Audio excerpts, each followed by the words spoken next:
Shalom Yashrala, this your brother Dawada, coming back as this is truth again.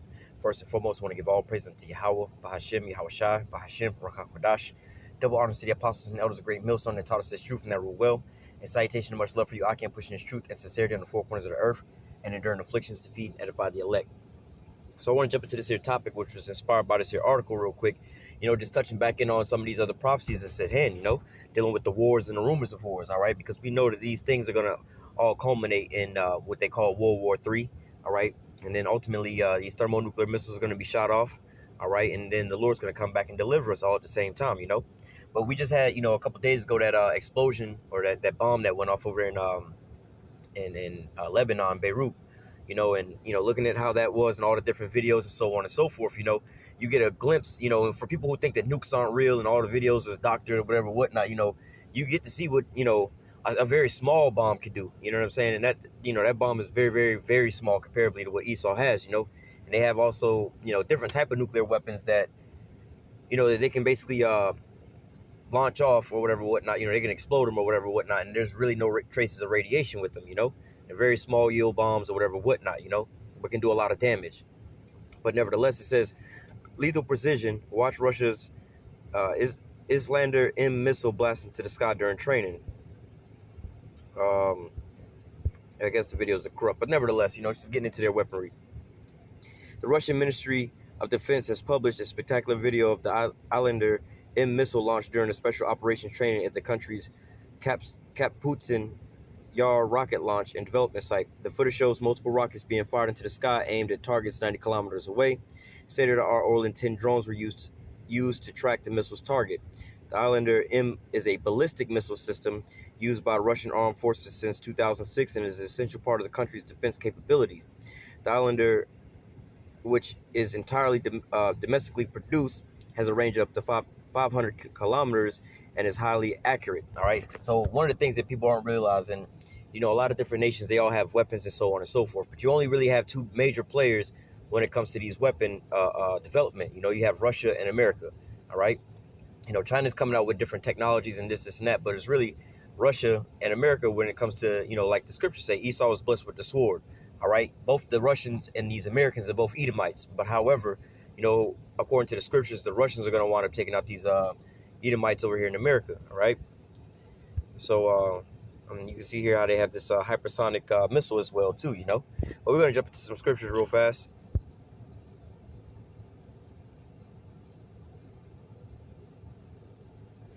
In fact, let me start here in Ezekiel.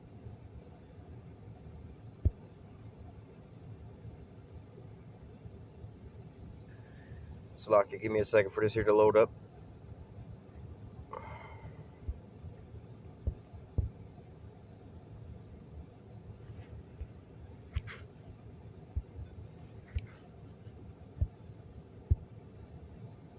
There we go. This is Ezekiel chapter 38. It says, I'm going to start at verse, I'll start at the top. It says, "And the word of Yahweh came unto me, saying, Son of man, set thy face against Gog, the land of Magog, the chief prince of Meshach and Tubal, and prophesy against him, and say, Thus saith Yahweh power, behold, I am against thee, O Gog, the chief prince of Meshach and Tubal." All right, this is going into Russia. "And I will turn thee back and put hooks into thy jaws, and I will bring thee forth." All right, going into the hooks into the jaws, you have to understand about, back in the times when you had what they called the USSR, Russia was a great conglomeration of nations or whatever, whatnot, just like how you have America and NATO, all right? But nevertheless, after, the Cold War and so on and so forth, Russia so-called broke into smaller nations, more or less to say, But now, nevertheless, and then also they basically bankrupted Russia, their infrastructure, basically Russia turned into a third world country, more or less to say, long story short. But nevertheless, since around the time that Vladimir Putin got into office, I believe around he was in office around the time George Bush was in office. But nevertheless, since then, they brought back their economy, their infrastructure, their military, all right, and so on and so forth. Now they're international traders and exporting energy and oil and things like that. Not only that, but they're also exporting weapons, all right? So, they had the so-called nuclear proliferation, basically when they was trying to get rid of nukes and everything like that. But now, nevertheless, the Lord has put the spirit on these nations and these nation leaders to start developing, well, especially Russia, to start developing these weapons again, all right, for a certain point and a certain purpose, all right. But nevertheless, as you also see, as Russia is coming back together with these other nations, it's also, as we're going to read, becoming a guardian to these nations, all right. So this is going into putting those hooks back into the jaws of Russia, because like I said, they broke up from being the USSR, but now you're seeing these nations come back together again, all right. It says, I will turn thee back and put hooks into thy jaws, and I will bring thee forth in all thy army, horses and horsemen, all of them clothed with all sorts of armor, even a great company with bucklers and shields, all of them handling swords. All right, so it's going to keep going into the shields and the helmets, the bucklers, the shields, and so on and so forth. The armor, all these things are basically a representation of armor. All right, in today's terms, you have a shield that you would defend yourself from like close combat, swords hitting your shield or hitting you, or nevertheless somebody shooting bow and arrows at you. Just like in the movie 300, where they said our arrows will blot out the sun, and they was like, we'll fight in the shade. And when the Persians wound up shooting off all those arrows, the Spartans wound up hiding behind their shields, and then those shields took the brunt of the impact, so they weren't hurt, right? When you fast forward to today and you fast forward to technology, this is exactly the same thing you have. Those bow and arrows are now intercontinental ballistic missiles, and the shields are basically missile defense systems, all right? And this is the main thing that you see Russia exporting across these other nations, is these missile defense systems. But nevertheless, they're also developing offensive weapons that they're keeping for themselves,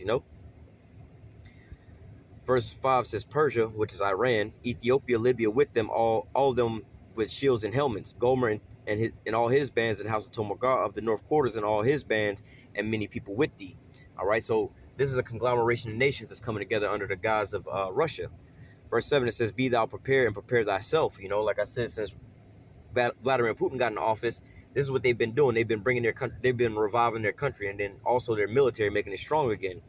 It says, thou and all thy company that are assembled unto thee, be thou a guard unto them. So not only is Russia preparing themselves, they're also preparing these other nations to bring on this conglomeration of nations, to bring on this attack on America. All right, so let me go from there to the book of Jeremiah.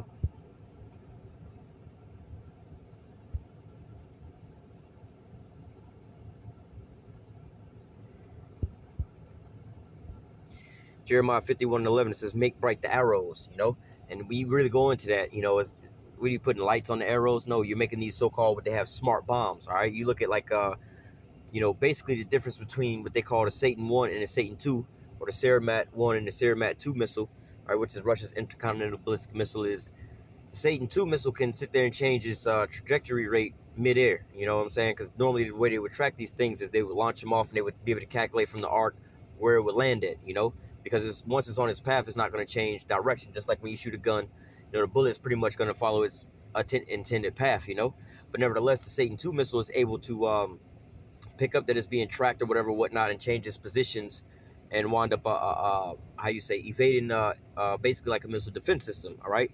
So it says, make bright the arrows, these smart missiles. Gather the shields, all right? The S-300, S-400, S-500, so on and so forth. All right, Yahweh has raised up the spirit of the king of the Medes, all right, going back into these Russians. Again, they were like a third world country after the end of the Cold War. They so-called was falling off and becoming docile or whatever, whatnot. But now you've seen them stand back up, It says, for his device, all right, and what device do he have? These thermonuclear missiles, all right? His device is against Babylon to destroy it, because it is the vengeance of Yahweh and the vengeance of his temple, all right? So, hey, what land do we know is going to be completely annihilated like that, man? All right, that nothing else is going to dwell there, all right? It's going to be America. So the device that these Russians have against America is their thermonuclear missiles, and we see it being developed as we speak. All right, so let me jump down a little bit. Verse 28, prepare against her the nations, like we just read, all these nations together with Russia. Prepare against her the nations with the king of the Medes, the captains thereof, and all the rulers thereof, and all the land of his dominion. And the land shall tremble and sorrow, for every purpose of Yahweh shall be performed against Babylon, to make the land of Babylon a desolation without inhabitants. All right, so we know that the one land that's going to be desolate without inhabitants is going to be America, right? Now, who do you see at the end of this Russian conflict? Ultimately, who are they preparing with their military for? All right, it's America. All right, let me keep reading. Verse 30. The mighty men of Babylon have forborne to fight. They have remained in their holds, and their might have failed. They became as women. They have burned her dwelling places. Her bars are broken. All right, and this is what's going to happen when these missiles start being shot off to America, man, and these explosions take place. Verse 31. One post shall run to meet another, and one messenger to meet another, to show the king of Babylon that the city is taken at one end. And if the passages are stopped, and the reeds have they burned, and with fire the men of war are frightened. So, just reading and spiritually extrapolating through that, man. Not saying that all the missiles gonna all touch down and explode all at the same time, man.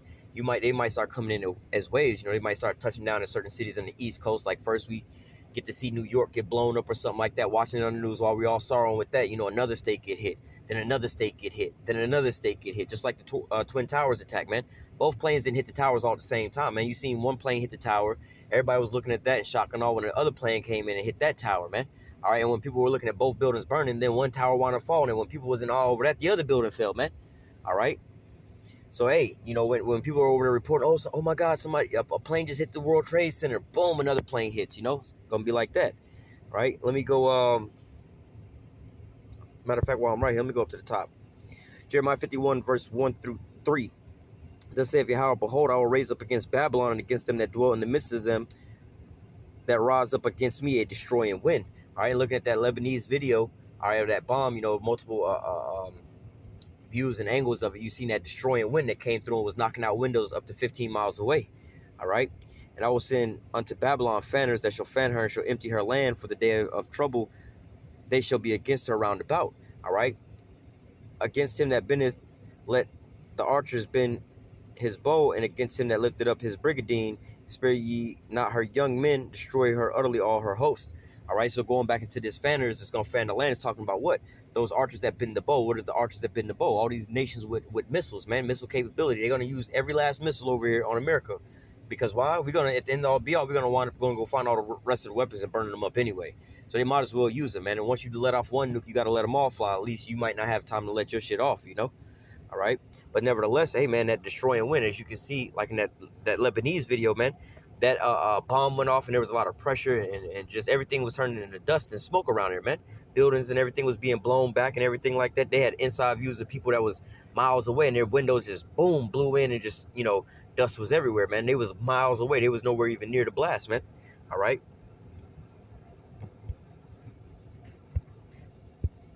This is Revelation 6,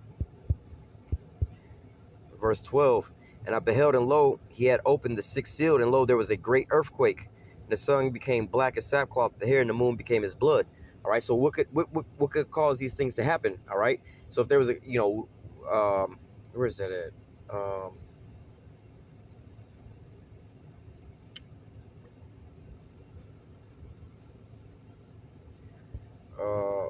Actually, I can get that. It's in a couple chapters. Let me just read a couple chapters later. But nevertheless, I'll read this and I'll go there. But nevertheless, it says,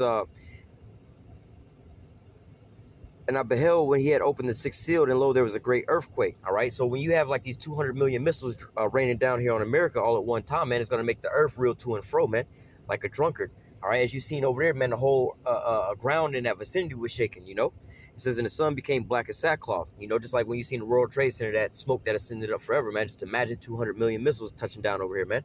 Was what they call a nuclear holocaust. And the moon became as blood, and the stars of heaven fell upon the earth, even as a fig tree casts her untimely figs when she is shaken of a mighty wind. That's talking about, those missiles dropping down on the earth, man.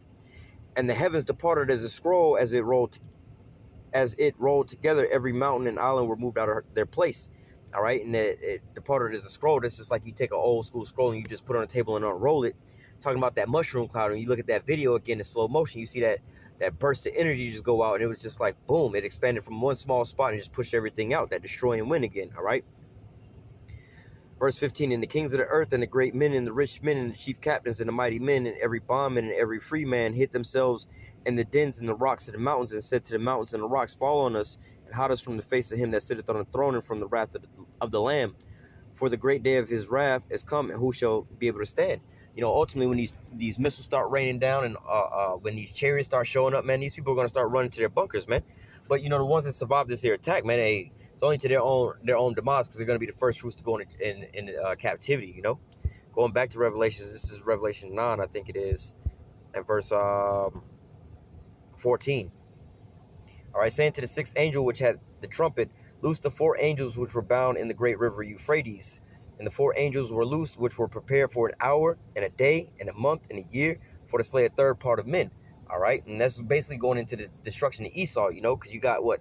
The sons of the righteous, the Israelites, the sons of the wicked, the Edomites, and then you got basically the sons of men, the rest of these other nations, you know, the extras in the movie, you know. But this is coming down to destroy Babylon, you know, mainly these Edomites. All right. Verse 16, and the number of the army of horsemen were 200,000 thousands, and I heard the number of them. Going into 200 million nuclear missiles, man, or nuclear warheads, you know. And some people say, oh, there's nowhere near that many nuclear bombs on the earth. Well, when they count them, they count the vehicles that carry the warheads. All right, when you look at those big ass missiles, that's not like when you see Russia riding around with them trucks with them big ass 4 missiles or the 2 missiles on the back. That's not the nuclear bomb, bro. That's the vehicle that's going to take them things. You know, you might see one of those trucks with just 4 tubes on there or just 2 tubes, but in each one of those tubes, it's got a rocket in there, and each one of those rockets can hold up to like 15 different warheads, man. So you may just be looking at a truck with 2 tubes on the back, but it's holding like 30 warheads, and just those 2 before they reload, man. All right. So nevertheless, you know, going into these things, when these 200 million touch down, man, it's going to leave a devastating mark on the earth, man. The whole earth is going to reel to and fro, man. All right. And then that smoke is going to ascend up, and it's going to cause a nuclear holocaust, man. All right. So what you seen in Lebanon wasn't really nothing. Continuing on, verse 17. And thus I saw the horses in the vision of them that sat on them, having breastplates of fire and of jacinth and brimstone in the heads of horses. And the heads of the horses were as the heads of lions, and out of their mouth issued fire and smoke and brimstone. And by these were the third part of men killed, by the fire and by the smoke and by the brimstone which issued out of their mouth. For their power is in their mouth, and in their tails, for their tails were like unto serpents, and had heads, and with them they do hurt. Again, this is just breaking down the different pieces of these ICBM missiles, man. Like I just said. So it says, for their power is in their mouth. All right, the mouth is talking about these nuclear warheads, like the tip of it. When you look at those missiles, it's only the tip of it is the dangerous part. Just like a bow and arrow, you know, only the tip is gonna go inside of you and do some real damage. The long part, the body of it, is for flight and stabilization, you know, and then the tail part is more or less for guidance and direction. So it says, for their power is in their mouth. All right, these warheads, what they call them. And in their tails, for with their tails, they were like unto serpents. This is how they're going to be moving around. You see a snake and they start moving around or whatever, whatnot. Let's say you have a snake on the beach or in the sand. You start seeing this path and this trail. Just like when you see these missiles launch off, you see that smoke trail that follows behind them. All right. And had heads, and with them they do hurt. Talking about these nuclear warheads. And the rest of the men which were not killed by these plagues, and yet repented not of the works of their hands, they should not worship devils and idols of gold and silver and brass and stone and wood, which neither can see nor walk, neither repented of their murders, nor their sorceries, nor their fornications, nor their thefts. You know, and ultimately, hey, like I said, the ones that wind up remaining is they're going to wind up going into captivity, being the first fruits, you know. But I just want to touch on this, showing, you know, that the wars and rumors of wars are still going on as we speak, man. All right, so let me read that real quick. Matthew 24 and verse 6. And you shall hear of wars and rumors of wars, and see not that you should be troubled, for all these things must come to pass, but the end is not yet. For nation shall rise against nation, and kingdom against kingdom, and there shall be famines and pestilence and earthquakes in diverse places. And all these are the beginning of sorrow. So going into that, man, this is just the beginning, but it's going to all culminate in what? The destruction of Babylon, a.k.a. America, via thermonuclear missiles, man. All right, so I'm going to go ahead and close out with that. Lord willing, this lesson was edifying unto the elect. Until next time, I say, call halal Yahweh, Bahashim Yahweh Shai, Bahashim Rakakwadash. Double honors to the apostles and elders of great millstone that taught us this truth and that rule well. And salutation and much love for you. I can push this truth and sincerity in the four corners of the earth, and enduring afflictions to feed and edify the elect. Until next time, I say, stay strong. Shalom.